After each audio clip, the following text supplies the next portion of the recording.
Sa o toi tilo le mata upu lea na po. Sa yo o mai le tae au le nei. Ma o toi whaitau i le tusi. O te le toi tau avatua i lunga le tusi le nao le tusi le nei. A le sa a vea ma pule lua. Po o pule lango o le matanga luenga o le LTA po o le Land Transport Authority le pulenga o whela ua inga i lunga le lau ele. Le ua umana whailo i le whangatia le swafa o le ua wha malo lo ina nei. Chris Faofo. Mai le anga sala i le tātou por kalame leanga o le nā ua umana whailo whaalawi loa whaalawa i tele. Nei ngō lea tamari. Nā fwoi ua umana sala lau i lunga o whaasala launga. Te apio fōlinga ma upenga ta whailangi. Le ata o le fo i tamari. O le fesili la nā laiona o tutavili. I le matanga luenga o leo i Samoa. Ana pōmene i le taiao. E le ngata fo i lea o le tau sa ili atu o se avanoa. I le komiti whaafoe ma le teitei fono. Mai la tau na whaia le suenga ma le whai unga i le tangata lea. Pe mafua i se a na whai ai le whai unga. E wha malo lo. Maturi. A ta ual mera o le waturi man matanga luenga. Ai le o wha wawina le mata upu e te tau ai o na ave le official lawyer city. Whape na foi o na ave i le komisina o leo. Ma le matanga luenga o leo. Ina ia whai ai ni morianga. Fa solitulafono. E winga tangata lea. Chris Faof. Lea tu ai ngā deal na whai. Lea tu ai ngā whiutanga inga na whai.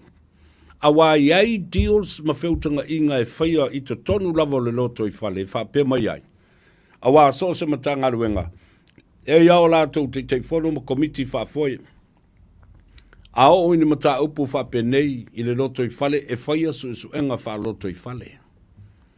Amai a, o na whaia le board o le lana whaiunga. Pe wha malolo le tu mau. Pe turi lo mo le wha vavau. Po le i oe i tua inga uma o le suenga. Ona le ai lea. O le wha wina o se mata upu anga i le ofisa o leo. I lo utali tonunga. Awai ese whainga whawai. Whainga whawai te tau na whai. Wha ulu whale mo rianga ma wha tie i lunga au o le ulu matau au o le tangata leo. Leanga ua te lele a fianga ua o i ai matanga luenga whela ua inga ma le pulenga.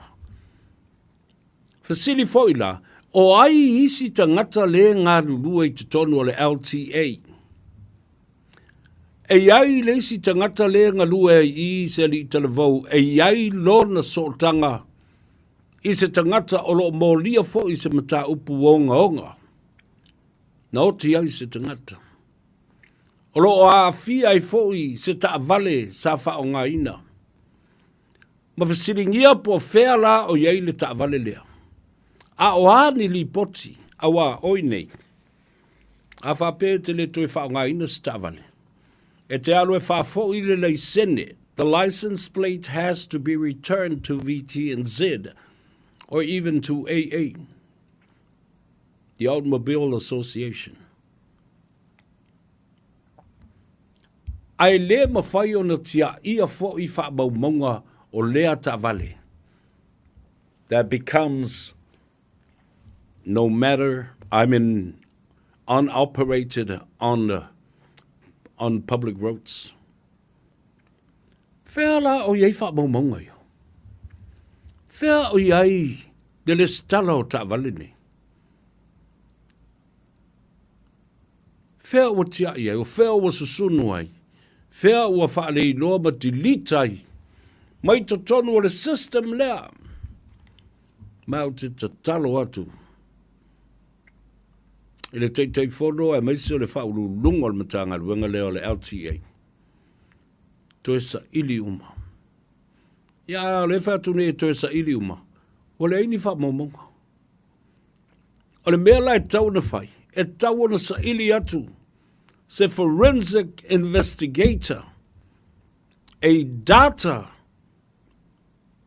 forensic investigator e tilo. Awa e mo i mwhauna e tape ina me lunga le computer ma le maua ia ni hard copies.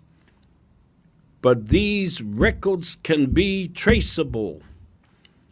Pea whaalu, sina vaenga se leni ia i la tau, e ata mamai, e toi recover ai whamomonga nei.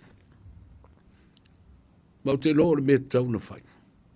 O se mea mi o tonu e tau na whai. A whai la leo ua whamalolo nei, a leo ua toi tu staru sanga i o i le komiti na whai le whai unga, wha mole. Toi sila matanga i tutoa i le whai unga ua whaia. Ina ia awane iaia le upu lea e a fia e tau o le tuli. Wha malolo. Ai mana o e sui i le upu ua wha ma vai alo ia. You see, ladies and gentlemen, le la ua tau mawhai le tangata lea.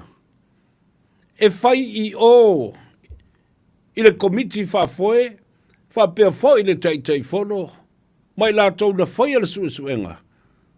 Ia o tau tala pepelo uma matau, se mea se e winga i loo whaamsinong. Now he's asking the chairman and the board of directors of LTRA, the LTA that carried out the investigation, to lie for him on this decision. Auto bangwame. O I tonu lava le o puai mea le malo. Na tā ngā luenga nei o lo o ngā lulue ai I lātou e lango ina tui le epa ma le HRPP ma lana whai ngā malo sa I ai le whā se fulu tau sanga ua tuana I atu. Lāle mea o le whai ai le mea mea tonu.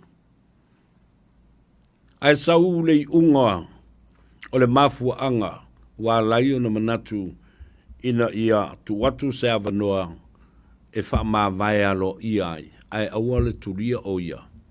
Ma ua fo ine iai ni tus tu singa e sa wai ua tuli o ia. Le anga e a fiailo na tamari anga. E wha amata ngā aila na whanau malona to'olua, malona a inga, le kālesia, le nuu, ma le afio anga, ma le itu malo, ma so stangata yeilo na so tanga I le tangata le neo Chris Fauf. Wha fefea o na utou whaia ni mea, uinga mata ngā wha penei ma le masiasi, ma le lea mi o tonu I lalo le la. Ao le pula atu, ma tilo atu sa moa iai. Toe sau malesi wha I unga, o le mafua anga o lona tālo sanga ina ia wha ma vai alo ia. Wha mai leanga o ia, o le sui filifilia a le HRPP, o le ata moe e whai masui tau wā o le HRPP, I le whai ngā pālota la I titi a vai maunga tonu. Now, listen carefully. How can you commit crimes in a small departmental that you worked for and served at? And now you want it to be escalated to become a candidate of HRPP to run as a member of parliament and a candidate for the by-election of Waimaunga Tolu. Pape feoda e solitulafono ina matamai matanga ruenga o le pulenga o whela o inga I lunga o le ala tele. Ai e sau e tu watu whe mai o mai le HRPP, e fili oe, e whai mo lātou sui tau wā i le whai ngā pālota le titi a vai maunga tolu. E su e ai se sui, ma le tofi o le itu malo e alu o le sui pāle mene, i le pāle mene o le fono solitulafono o Samoa. E te solitulafono mai la i le LTA, ai te sau te fia se ei te tonu o le mautafono, o lo se ei le au solitulafono. How can a criminal wants to come and sit as a member of parliament, the law-making body of the Parliament of Samoa? Whawhena sauwif e no foi. Whawhonga le ei le tu malo ma le atunu uatoa. Whawhonga le ei. Ao le whai mai o le tamo e mai manofo ma se ei. I le afio anga o mangiangi. Talo whae tu lou. O le nu ufo i a teau. O upu e tō i a teau. A tanga ma sa atanga ma le tuyo a tanga. Sala tia ma lau lua moa na whanantau. Le uso ali malo le mali e toa. Ma le nofo i tu a inga fuata ma le nai tu vai. A whena whai. Le alau o tau tala atuai. Iwe. Ia vave na maua se whafo le mata upu lea. Ma ia matua whaalawi loa ni mafuanga na laio na tea matuli le tangata le nei. A lea la sau e fialu e tamo o le palota. Na o mea maasiasi a ma mea valea e atangia mai ai i male pi o lea fo i wailoa la le HRPP o le lato sui e solitulafono a le amomono mai lava. O mata o maasiasi o ai o le awhai ele mea lea. Kal nau a tātou campaign. O le maua nisi tangata, wonga tau wha. Ia le tu malo, o le o mai nisi tamali. La tau te le isoria tu la fono ma le tuturia ese mai i leo matanga luenga.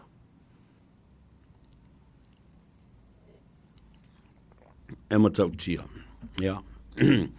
E toi o fo i eila utale doa. I le aso a tae au ma le neiva i aso a toa se ia oa ina tali mai sesi o le vaenga o leo susue. Ale matanga luenga o leo lua. O le matanga luenga o le te fono o le LTA po o whila ua inga i lunga. O le lau ele ele. E winga le mata upulea. Ina ia aua ne i moea i le mata upulea. Ia wha wau ni mo lianga. Fa solitulafono i le ofisa o leo male ofisa o le lo ia sili. Tele, e matua matau tia.